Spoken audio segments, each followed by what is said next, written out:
You can pull an all-nighter to pass a high school history exam, but try that same shortcut on a farm.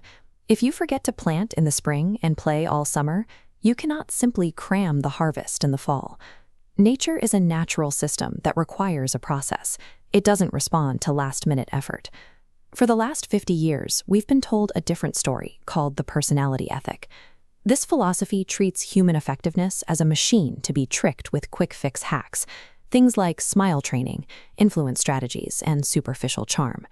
It's why modern interventions often fail. We try to solve chronic problems, like a flat marriage or an unmotivated team, with social band-aids like fad diets or aggressive management trends. These address the symptoms while the underlying issues continue to fester. Attempting to manage complex human nature with behavioral hacks is a systemic failure. It ignores the physical laws of effectiveness that are as real and unchanging as gravity. Imagine you are trying to reach a specific building in central Chicago, but through a printing error, you were given a map of Detroit. No matter how hard you work, you will miss your destination. If the map is wrong, your behavior doesn't matter.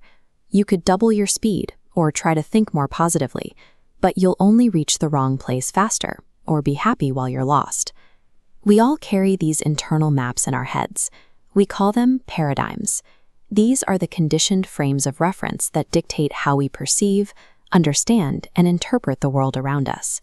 To achieve quantum changes in our results, we have to look past the surface of our attitudes and behaviors. We have to change the maps themselves. This is the core of the character ethic. It's based on the idea that effectiveness is governed by principles, objective, natural laws that are woven into the fabric of every enduring society. Think of the story of a battleship captain who sees a light in the fog and demands it change course, only to be told, "I am a lighthouse." You cannot break a natural law. You can only break yourself against it. One such law is the P-P-C balance, derived from the fable of the goose and the golden egg. P stands for production, the results you want. PC stands for production capability, the asset, or the goose, that produces those results. If you focus entirely on the results, the golden eggs, you eventually neglect the goose. Burning out your health for a promotion or exploiting an employee for a short-term quota destroys the asset required to keep producing. Effectiveness requires equilibrium. It is the systemic balance between the results we produce and our capability to produce them in the future. To see how these laws apply to our own minds, we look to Viktor Frankl. A psychiatrist imprisoned in the Nazi death camps, Frankl's experience was a brutal test of human psychological conditioning. Amidst total horror, Frankl discovered that his captors could control his environment and his body, but his basic identity remained intact.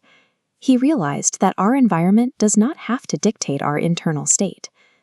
In animal behavior, the mechanics are rigid. A stimulus, an external event, is directly connected to a response.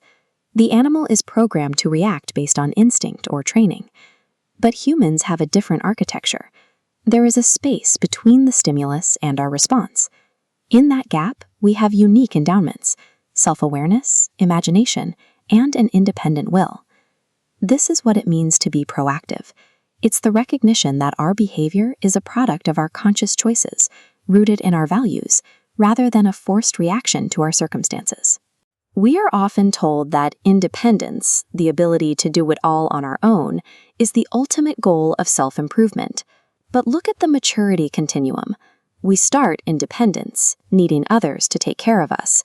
As we grow, we reach independence, where we take responsibility for our own lives. The continuum eventually leads to interdependence. This is where self-reliant individuals combine their talents with others to create synergistic power, achieving far more together than any one person could alone. To reach that level, the sequence must be followed. Private victories must precede public victories. We have to master our own internal mechanics before we can effectively work with the rest of the world. Most people live outside in, letting social weather and others' weaknesses dictate their mood. Real change is inside out. It starts with our character and motives. Proactive people carry their own weather. They view love as an active choice, something expressed through sacrifice and empathy, rather than a passive feeling that they wait to receive. look at a problem you are facing right now. If your current map tells you the problem is out there, remember this: the way you see the problem is the problem.